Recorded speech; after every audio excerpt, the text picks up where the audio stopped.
Look, I tell you, this story begins in the low valley around Mapleridge, where the cornfields had curled brown at the edges and the old community well had been dry for months. It was late autumn when the air first tasted of cold iron, and the mornings came wrapped in thin fog that smelled faintly of wood smoke and damp hay. The protagonist was Jonah, a humble farmer with thick calluses on his palms and a family of 3 to feed. His small farmhouse sat on a rise of cracked dirt, its roof patched with tin and cloth, and his days were long and full of the small noises of survival. The creak of gate hinges, the low murmur of his wife Miriam humming while she churned butter, the soft cluck of hens searching for grain. The village of Mapleridge had gathered in uneasy whispers for weeks, worried about failing harvests and the children who walked farther each day for water. And when the council bell gave its hollow tone one evening, the neighbors pressed closer, because someone had to do something before winter came. There was a desperation in the air, like the metallic tang that comes before a storm, and a tightness in Jonah's chest like a rope pulled too tight. When the farmers looked for someone to send to the county seat to plead for a new bore well, their eyes kept returning to him. He was poor, and he was stubborn, and he was the one who still had a mule that could travel the old ridge road. They offered him a few coins and a promise of help if he returned with an answer. His wife did not say no, but she braided his hair back with fingers that smelled of soap and bread and held his hand as if the warmth of her grip could slow the coming night. So he left under a sky freckled with clouds, not knowing that at the edge of the wood something watched the path and that the valley was about to ask of him more than the county office could grant. That night the community met on the green by the hollow oak to name the messenger, and to say a prayer without invoking any church ritual, because they wanted hope, not ceremony. Mariah the miller spoke first, her voice like grain rustling, and Tomas the blacksmith nodded with a face that smelled of coal, and Elena from the bakery offered a sack of bread that smelled of butter and sugar. Raoul the teacher adjusted his spectacles and read out the petition in a flat, thoughtful voice, while neighbors clutched at the fold of the paper as if it were a lifeline. The dialogue stretched long, as everyone had a small piece of fear to give and a small piece of stubbornness. "Who will take the mule and go by the old ridge road?" asked Mayor Alvarez, who had the weary eyes of a man who had signed many empty promises. "I will," Jonah said quietly at first. "You will not leave your family," Miriam replied sharply, then softer. "I will come to the town with you," offered Lucia, the midwife, who smelled faintly of herbs. Pedro the baker slapped Jonah's shoulder, as if to say, "You cannot refuse now." And Abena the teacher of the little ones pushed forward a small pouch of coin. The exchanges were long and deliberate. At every turn, the sound of voices, the scrape of wooden benches, the clinking of coins made a rhythm of resolve. They named names and promised small things, and weighed fear against hunger until Jonah stood and took the pouch and the mule's reins, feeling the leather cool and worn in his palm. Jonah set out at first light along the ridge road, the mule's ears flicking and the day breaking with a thin slice of pink that smelled of crushed grass. The first stretch of journey felt ordinary, the crunch of gravel under hooves, the distant call of a crow, the heat of the morning sun making his cheeks sting. He passed the houses of neighbors he knew well, Elena waving bread from her doorway, Miguel the shepherd adjusting his cloak, Sophia the seamstress offering a wave that smelled faintly of starch and dye. The road narrowed at the edge of the wood, where the trees leaned like old watchers, and the wind moved through the leaves with a sound like hushed conversation. He moved slower there, feeling the texture of the air change, as if hearing had sharpened, and the color of light grew thin and strange. A lone fox crossed the path and left a scent of wet fur and pine, and Jonah felt the first small prickle at the back of his neck that told him he was not quite alone. He thought of his son Eli waiting for him to bring news of a pump, of Miriam tucking a thin blanket into his saddlebag, and he kept walking, because that was what men of his sort did. They kept moving, step by slow step. At a small brook he paused, and cupped cold water in his hands, tasting metal and soil. And a woman called out from the hedgerow, "Aunt Rosa, do not travel after dusk along the bottom lane. The old stories say things wander there, and they do not remember their names." He nodded, though the day was still young, and he did not think to be afraid yet. The encounter came as the sun sank, and the woods began to gather long fingers of shadow that smelled of moss and rot.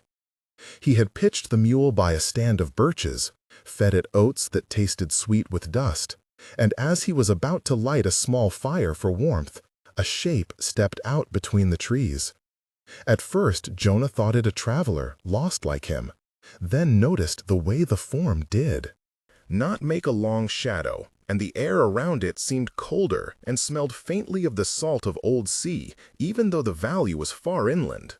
The figure wore a coat the color of dusk and had no name on their face, just empty lines where eyes might have been. "Who are you?" Jonah asked, in a voice that sounded thin in his own ears. The figure did not answer at once. It listened instead, like a man learning a new tongue. The rustle of its coat sounded like dry leaves. "I am one who cannot rest," it said finally, in a voice like a ripple over an empty bottle. Jonah took out a small loaf of bread and offered it, his hands trembling with the heat and aroma, and with a fear that tasted like iron. "Why do you wander?" he asked.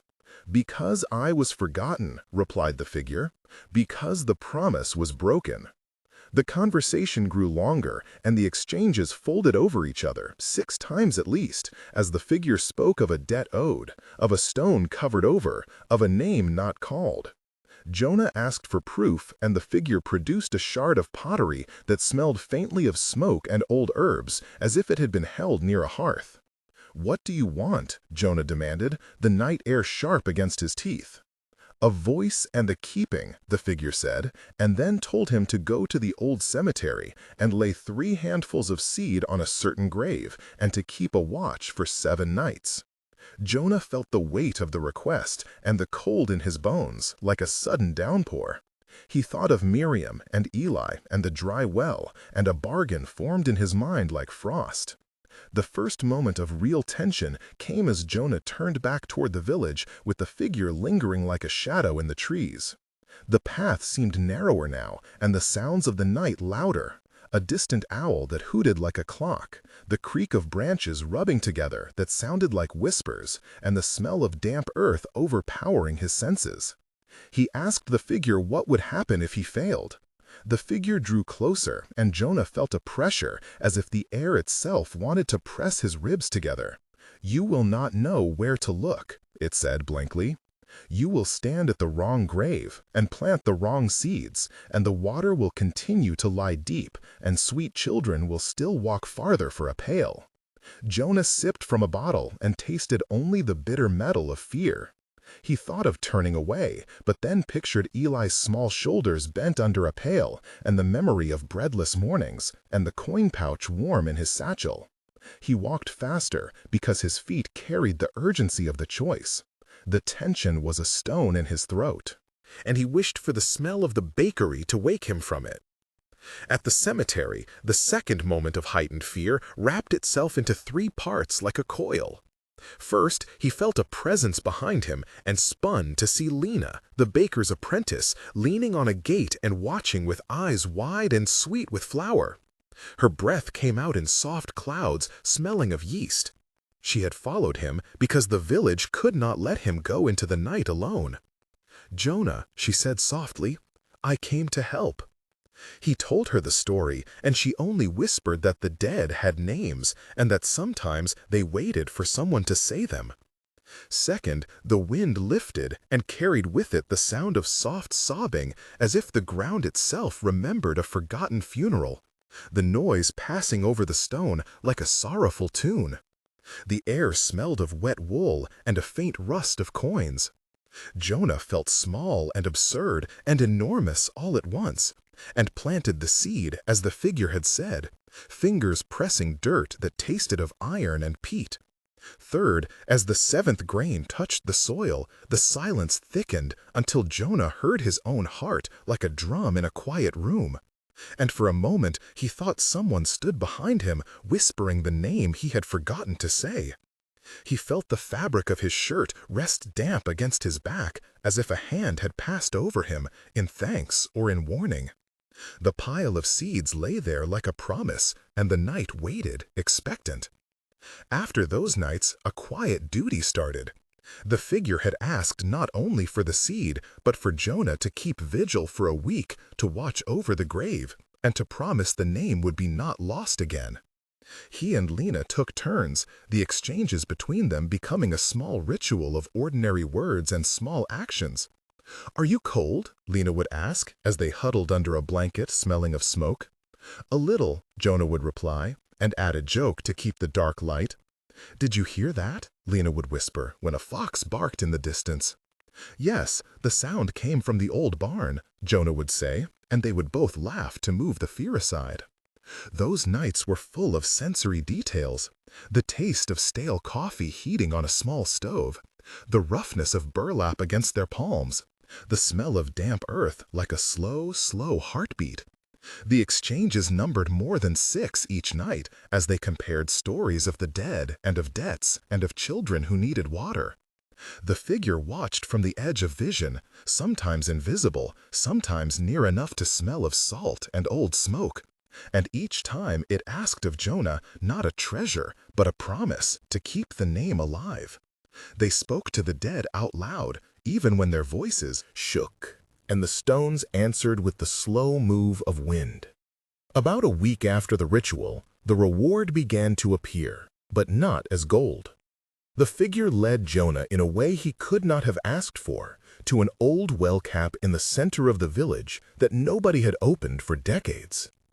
The figure showed him a small dip in the stone, and in that dip there was a tin box containing a ledger and notes of an old land trust and a map of an underground spring that had once fed the village generations ago. The ledger smelled of oil and old paper, and the map was brittle at the edges. The revelation felt like a hand turning on a tap after a long thirst. The air around Jonah tasted of metal and hope. The figure explained with a voice like wind through reeds that the spring had been deliberately diverted long ago to favor a few, and that to restore it would take collective labor and the legal paper that proved the village's right to the water. Jonah felt the paper as if it were newly warm with destiny. He took the ledger home and read by candlelight its tiny, neat script, the names of distant relatives and officials long dead, and a clause that said the spring must be returned if the old trust was fulfilled. He understood then that the ghost had not offered wealth, it had offered truth and a way to ask for the village's right. Jonah presented the ledger to Mayor Alvarez and to the community, with the smell of old paper and ink still on his fingers. The town met again on the green, and now the conversation was different, filled with the rustling of papers and the sound of neighbors exhaling like sails letting in wind. Miguel the shepherd, Abina the teacher, Lucia the midwife, Pedro the baker, and Rosa the old potter all stood with him and declared their intent to work together. The conversation that evening stretched into long practical exchanges, 6 or 8 times over, as they planned to clear the old channel and petition the county with the documents found in the tin box. They traded ideas, the metallic clink of a shovel against a wheelbarrow, the smell of horse sweat as they mapped steps. Some were skeptical at first, asking if a ledger found in a box under a well cap could really change anything. "What if the county ignores us?" asked Raoul the teacher. "Then we will dig," replied Miguel with a laugh that tasted of stubbornness and wet soil. "We will dig and make them look," Abina said firmly. The plan formed like a net, and they cast it over the problem. The figure watched from a distance, then slipped away one night, leaving behind a single clay token that smelled of the hearth of the valley, a sign that it had been appeased. The village worked together, for weeks digging channels and repairing the ancient stones and petitioning the county with the ledger's paper. The reward took the shape of renewed springs and of a bond between people who had been neighbors by convenience, now neighbors by effort. The soil gave up water where before it had been hard like old bread, and the first time a bucket came up full, there was a sound like cheering, and the smell of wet loam rose and clung to clothes and hair. Children's laughter returned with the water, and Miriam opened a small stand that sold vegetables that tasted of sun and long, patient rain. Jonah often walked past the old cemetery on his way to the well, and sometimes he thought he felt a presence at the edge of his hearing, and sometimes he would stop and name the forgotten man aloud so that the wind would carry the sound into the stones. He and Lena and Elena and Miguel and Rosa and Pedro all shared the work and the meals. The community stitched itself together again like a quilt. At about 1 month, the work showed clear results. The little pump that the county sent after seeing the ledger began to bring up a steady stream, and the smell of fresh water mingled with the tang of metal and bread from the bakery. The children no longer had to leave before dawn and trot barefoot across fields for their water. The village market opened earlier, and Miguel was seen guiding his flock with a visible spring nearby, and Abena organized classes for the children under the old oak. Jonah visited the cemetery once a week and left a small bowl of boiled wheat on the grave, remembering to say the name the figure had reminded him of. He slept deeper now, and his hands felt a different kind of tired, the honest ache of labor that feeds a family. At 3 months, the repair and the trust had become policy. Mayor Alvarez had read the ledger aloud at a town meeting and used it to press the county for maintenance funds, and the county sent men and tools and a young engineer who smelled faintly of grease and coffee and who mapped the spring's source. Elena set up a small stall that sold bread and jam and used to smell of sugar. Now she also arranged for water-saving workshops. Jonah's son Eli joined other children in teaching each other how to check the pump, and he learned to listen to the sound of its breathing like a small animal.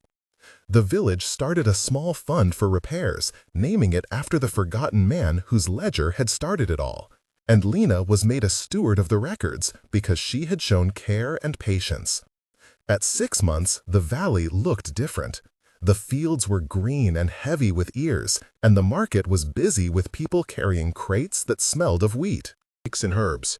New seedlings grew where the cracked earth had been, and the old well, which had once been an emblem of scarcity, now held a small memorial stone with a single name and a bowl for seeds beside it. Jonah walked past, and sometimes a child would run up and hand him a handful of seed, and he would kneel and teach them the way to press it into earth. And he would tell them the short story of how a friend from the woods had asked only to be remembered. He still visited the cemetery on Sundays and lit a candle for 3 wishes and kept the promise to watch the name. Mapleridge now ran a rota of watches for the old graves, a small bureaucratic kindness that smelled of ink and rain and that made people smile when they saw neighbors taking turns. If this story moved you in any small way and you felt for Jonah and the quiet choices he made, please leave a comment telling us what you would have done if you were standing at the grave in the dark. You can start with, "I would have," or "I think that I would." Your words help other viewers see different choices and help decide which story comes next. Now let us end with what mattered most: the water, the ledger, and the name. A reminder that sometimes help comes in forms we do not expect, and that a promise kept can save a village. If you liked this tale, subscribe to hear more stories of ordinary people who face extraordinary nights and find, in the end, that community is the truest kind of magic.